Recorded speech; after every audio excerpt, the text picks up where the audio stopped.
என் அன்பான என் உயிர் சொந்தங்களே, நம்ம சித்தர் பெருமக்கள் நாம எப்படி உணவு உண்ணணும், நாம எப்படி உணவு எடுத்துக்கணும், ஒரு வேளை உணவு சாப்பிட்றவன் யாரு, 2 வேளை உணவு சாப்பிட்றவன் யாரு, 3 வேளை உணவு சாப்பிட்றவன் யாரு, 4 வேளை உணவு சாப்பிட்றவன் யாருன்னு வகுத்து சொல்லியிருக்காங்க.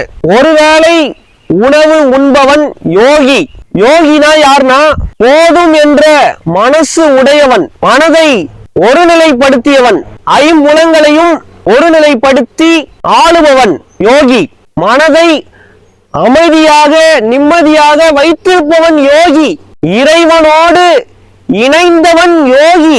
தனக்குள் தானே ஏகாந்தமாக இருப்பவன் யோகி. அவன் எப்படி உணவு எடுத்துப்பானா, ஒருவேளை உண்பவன் யோகி. அப்ப யார் யோகி? அவன் இன்பத்திலையும் சார மாட்டான், துன்பத்திலையும் சார மாட்டான், நடுநிலையாக இருப்பான். ஒரு யோகி இன்பத்திலையும் ஆட மாட்டான், துள்ளி குதிக்க மாட்டான், துன்பத்திலையும் முடங்கி போக மாட்டான், ஓடு அழுவ மாட்டான். இன்பத்தையும் துன்பத்தையும் சரிசமமா சமநிலையா இருப்பான். அவனுக்கு இன்பமும் பாதிக்காது, துன்பமும் பாதிக்காது. அவன் பொதுவா இருப்பான், பொது நோக்கமா இருப்பான், பொது சிந்தனையா இருப்பான், பொது புத்தியா இருப்பான். அவன் தான் யோகி. ஒருவேளை உணவு உண்பவன் யோகி, 2 வேளை உணவு உண்பவன் போகி. போகி யாருன்னா அவன் இன்பத்தை அனுபவிக்க கூடியவன், ஆனந்தத்தை அனுபவிக்க கூடியவன் போகி.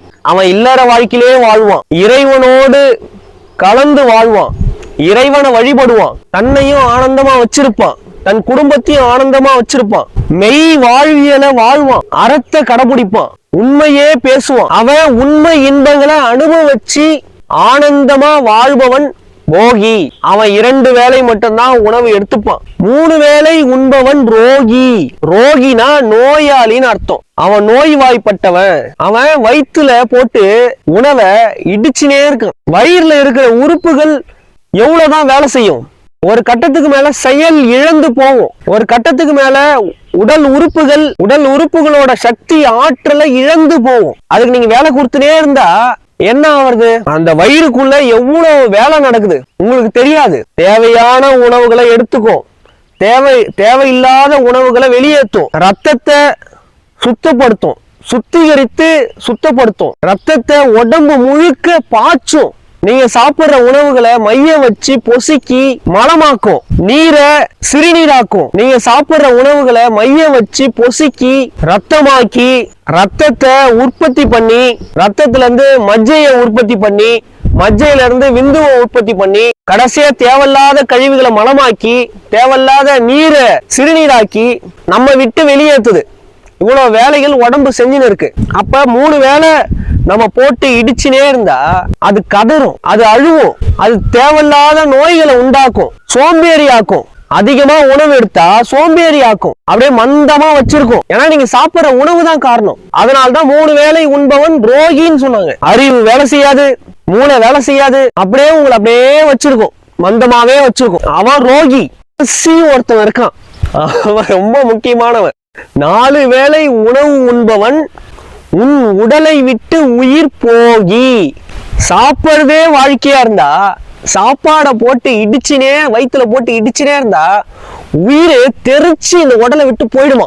எவ்வா இவன் உடல்லாம் வாழ முடியாதுடா, இவன் உடல்லாம் இருக்க முடியாதுடா அப்படி கிளம்பிடுமா.